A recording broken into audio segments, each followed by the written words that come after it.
اعوذ باللہ من الشیطان الرجیم بسم اللہ الرحمن الرحیم۔ سامعین و ناظرین کرام، السلام علیکم ورحمۃ اللہ وبرکاتہ۔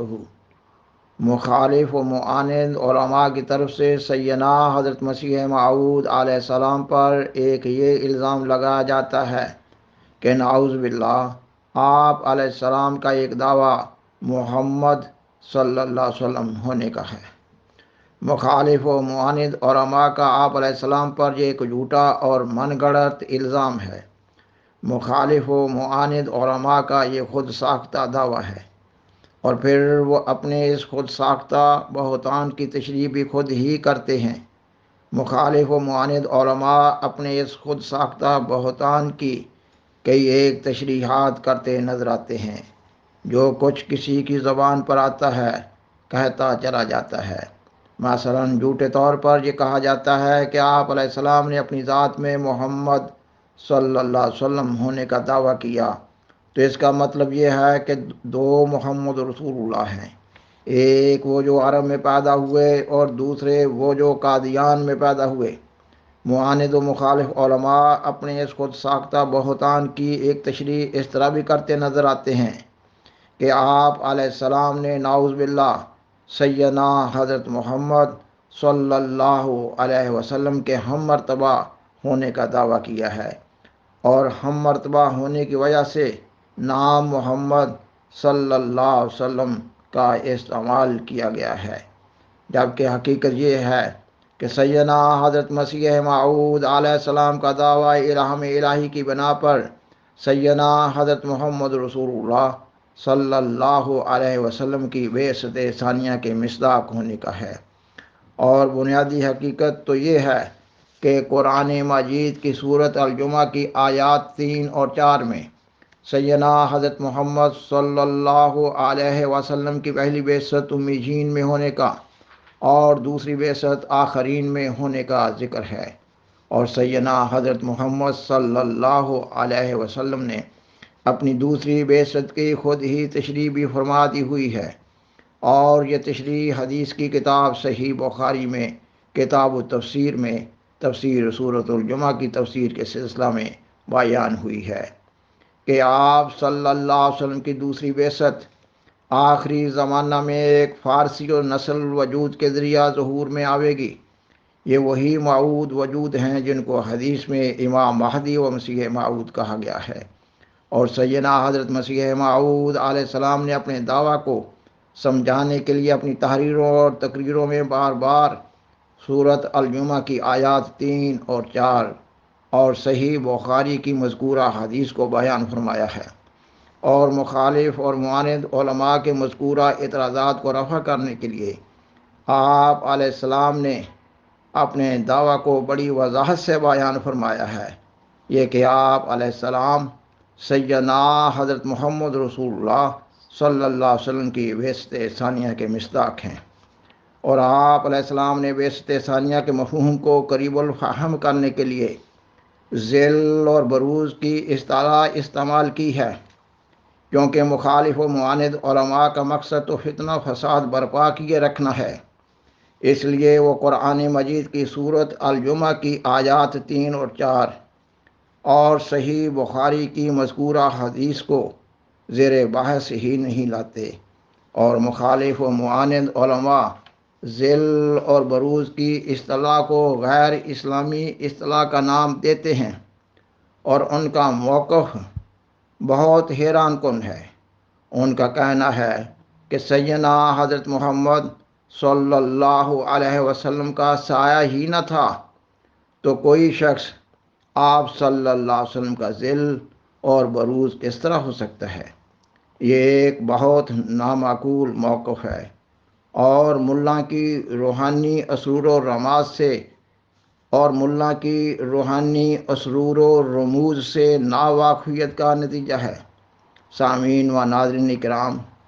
آپ علیہ السلام کے دعویٰ کی اصل اور بنیادی حقیقت اور صداقت و قرآن مجید کی سورۃ الجمعہ کی آیات 3 اور 4 میں اور صحیح بخاری کی مذکورہ حدیث میں موجود ہے۔ آپ علیہ السلام نے اپنے دعویٰ کو محض سمجھانے کے لیے جو ذلی اور بروزی کی اصطلاح کا استعمال کیا ہے، یہ بھی قرآن مجید کی سورۃ الجمعہ کی آیات 3 اور 4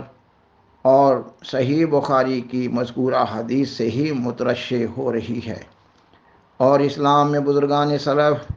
اس اصطلاح کو 1400 سال سے استعمال کرتے آ رہے ہیں۔ اس پروگرام کے لیے وقت کی مناسبت سے چند ایک حوالہ جات ہی پیش کیے جا سکتے ہیں۔ ایک مشہور و معروف ولی اللہ حضرت خواجہ غلام فرید رحمہ اللہ تعالی چاچڑا شریف والے، جن کے مرید پاکستان کے سرائکی علاقے میں بکثرت موجود ہیں، وہ اپنی کتاب اشارات فریدی میں بیان کرتے ہیں یہ کہ بروز یہ ہے کہ ایک روح دوسرے اکمل روح سے فیضان حاصل کرتی ہے۔ جب اس پر تجلیات کا فیضان ہوتا ہے تو اس کا مظہر بن جاتی ہے اور کہتی ہے کہ میں وہ ہوں۔ خاکسار بیان کرتا ہے کہ ذل اور بروز کی اصطلاح عام فہم اصطلاح ہے، مگر ملا جانتے بوجھتے ہوئے انجان بنا ہوا ہے۔ ملا جھوٹا بھی ہے اور صداقت کو چھپانے کی نسبت سے خائن اور بددیانت اور دھوکے باز بھی ہے۔ پنجابی زبان کا ایک گانا ہے، اس گانے میں جو یہ الفاظ استعمال ہوئے ہیں یہ کہ رانجھا رانجھا کر دی وے میں آپے رانجھا ہوئی، رانجھا کہو سہیلیوں مینوں ہیر نہ آکھو کوئی۔ یہ کیا ہے؟ مجازی عشق میں یہ ذل اور بروز کا ہی تو بیان ہے۔ حضرت شاہ ولی اللہ محدث دہلوی رحم اللہ علیہ اپنی کتاب انفاس العارفین میں فرماتے ہیں، اس حوالہ کا اردو ترجمہ پیش کیا جا رہا ہے یہ کہ کاتب الحروف نے حضرت والد ماجد کی روح کو حضرت صلی اللہ علیہ وسلم کی روح مبارک کے سائے میں لینے کی کیفیت کے بارے میں دریافت کیا تو فرمانے لگے، یوں محسوس ہوتا تھا گویا میرا وجود حضرت صلی اللہ علیہ وسلم کے وجود سے مل کر ایک ہو گیا ہے، خارج میں میرے وجود کی کوئی الگ حیثیت نہ تھی۔ اور خاکسار بیان کرتا ہے کہ پھر وہ اپنے چچا کی ایک روایت اس طرح بیان کرتے ہیں یہ کہ حضرت پیغمبر صلی اللہ علیہ وسلم کو میں نے خواب میں دیکھا، جیسے مجھے اپنی ذات مبارک کے ساتھ اس انداز سے قرب و اتصال بخشا کہ جیسے ہم متحد الوجود ہو گئے ہیں، اور اپنے آپ کو حضرت صلی اللہ علیہ وسلم کا عین پایا۔ خاکسار بیان کرتا ہے کہ اس مذکورہ عبارت میں ذل اور بروز سے بھی بڑھ کر عین محمد صلی اللہ علیہ وسلم ہونے کی بات کی گئی ہے۔ اور اس مضمون پر حضرت امام جعفر صادق رحمہ اللہ علیہ کی کتاب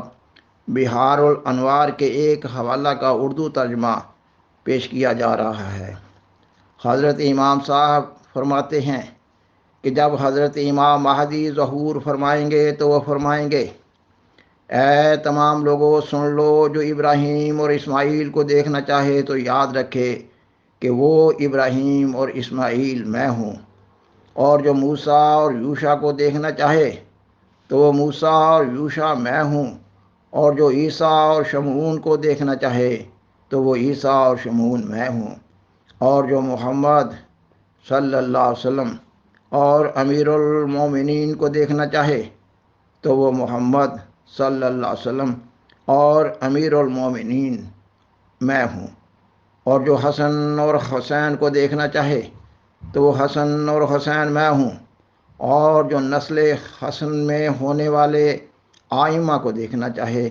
تو وہ آئمہ میں ہوں۔ خاکسار بیان کرتا ہے کہ مذکورہ حوالہ جات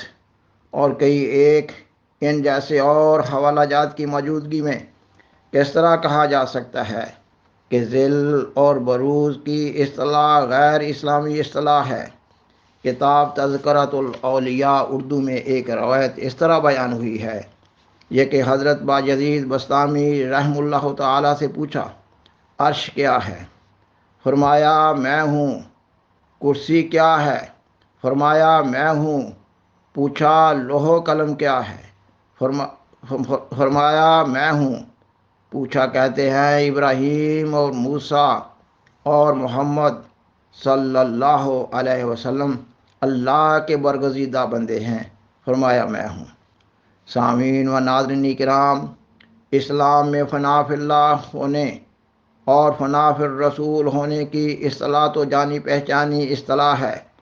جب کوئی انسان اللہ تعالیٰ کی راہ میں اپنی ذات کو مٹا دیتا ہے تو کہا جاتا ہے کہ وہ انسان فنا فی اللہ ہے۔ ہمارے پیارے آقا و مولا سیدنا حضرت محمد صلی اللہ علیہ وسلم کے مقام فنا فی اللہ کو قرآن مجید کی صورت الانفال کی آیت 18 میں ان الفاظ میں بیان کیا گیا ہے۔ وَمَا رَمَيْتَ إِذْ رَمَيْتَ وَلَكِنَّ اللَّهَ رَمَىٰ، یہ کہ تو نے نہیں چلایا، خدا نے ہی چلایا جب کہ تو نے چلایا۔ اس آیت میں جنگ بدر میں آپ صلی اللہ علیہ وسلم کے کنکروں کی مٹھی کو کفار کی طرف پھینکنے کو اللہ تعالیٰ نے اپنا فعل قرار دیا ہے، جبکہ کنکروں کی اس مٹھی نے خدائی طاقت دکھلائی کہ کفار اندھوں کی طرح ہو گئے۔ آیت کے ان الفاظ سے یہی مفہوم اخذ کیا جاتا ہے کہ آپ صلی اللہ علیہ وسلم فنا فی اللہ تھے، اور اس قسم کی انتہائی اعلیٰ درجہ کی فنائیت جب کسی امتی کو سیدنا حضرت محمد صلی اللہ علیہ وسلم کی نسبت سے حاصل ہوگی تو اس مقام کو فنا فی الرسول ہونے کا اور سیدنا حضرت محمد صلی اللہ علیہ وسلم کے ذل اور بروز ہونے کا نام دیا جاتا ہے۔ اور قرآن مجید کی صورت الفتح کی آیت نمبر 8 میں اللہ تعالیٰ حضرت نبی کریم صلی اللہ علیہ وسلم سے فرماتا ہے ان الذین یبایعونک انما یبایعون اللہ ید اللہ فوق ایدیہم، یہ کہ یہ لوگ جو تیری بیعت کرتے ہیں ان کے ہاتھوں کے اوپر اللہ کا ہاتھ ہے۔ خاکسار بیان کرتا ہے کہ اس آیت میں اللہ تعالیٰ نے بطری کے مجاز آپ صلی اللہ علیہ وسلم کے ہاتھ کو اپنا ہاتھ قرار دیا ہے۔ اور ایک مشہور حدیث قدسی اس طرح ہے کہ بندہ نوافل کے ذریعہ اللہ تعالیٰ کے رنگ میں اتنا رنگین ہو جاتا ہے کہ اللہ تعالیٰ اس کے ہاتھ اور پاؤں بن جاتا ہے۔ اور بعض روایات میں سیدنا حضرت محمد صلی اللہ علیہ وسلم کے آنے کو خدا کا آنا قرار دیا گیا ہے۔ اب کوئی نہیں کہتا کہ حضرت محمد رسول اللہ صلی اللہ علیہ وسلم نے خدا ہونے کا دعویٰ کر دیا تھا۔ سامعین و ناظرین کرام، مخالف و معاند علماء سیدنا حضرت مسیح موعود علیہ السلام کے دعویٰ پر یہ بھی اعتراض کر رہے ہوتے ہیں کہ حدیث کی بعض روایات میں مہدی موعود کا نام تو محمد صلی اللہ علیہ وسلم بیان ہوا ہے۔ خاکسار بیان کرتا ہے کہ اگر ظاہر میں ایسا ہو جاتا جو کہ امر محال ہے، مگر بات کو سمجھانے کے لیے اس روایت کا تجزیہ کرنا ضروری معلوم ہو رہا ہے کہ اگر آنے والے مہدی موعود کا نام محمد ہوتا صلی اللہ علیہ وسلم تو پھر جب کلمہ پڑھا جاتا تو پھر محمد عربی صلی اللہ علیہ وسلم اور محمد مہدی علیہ السلام کے نام میں اشتراک پیدا ہو جاتا، اور اللہ تعالیٰ کو یہ منظور نہیں ہے۔ اور پھر جب مسلمان کلمہ میں محمد صلی اللہ علیہ وسلم کا نام لے رہے ہوتے تو یہ اشتراک عجیب لگتا۔ بس ایسی روایات کا یہی مطلب ہے کہ امام مہدی کے آنے کو سیدنا حضرت محمد صلی اللہ علیہ وسلم کا آنا قرار دیا گیا ہے، یعنی یہ کہ حضرت امام مہدی کو ذلی اور بروزی رنگ میں محمد صلی اللہ علیہ وسلم کہا گیا ہے۔ خاکسار بیان کرتا ہے کہ اس گفتگو کا خلاصہ یہ بنا کہ سیدنا حضرت مرزا غلام احمد قادیانی علیہ السلام نے اللہ تعالیٰ کے حکم سے امام مہدی و مسیح موعود ہونے کا دعویٰ کیا ہے۔ آپ علیہ السلام نے شریعت قرآن مجید میں کچھ بھی کمی بیشی نہ کی ہے۔ سیدنا حضرت محمد صلی اللہ علیہ وسلم کے کام کو آگے بڑھایا ہے۔ آپ علیہ السلام نے نہ کوئی نیا دین بنایا ہے، نہ کوئی نیا کلمہ بنایا ہے، نہ ہی محمد صلی اللہ علیہ وسلم ہونے کا دعویٰ کیا ہے۔ اللہ تعالیٰ نے آپ علیہ السلام کو سیدنا حضرت محمد صلی اللہ علیہ وسلم کی بعثت ثانیہ کا مصداق ٹھہرایا ہے، اور بعثت ثانیہ کے مفہوم کو سمجھانے کے لیے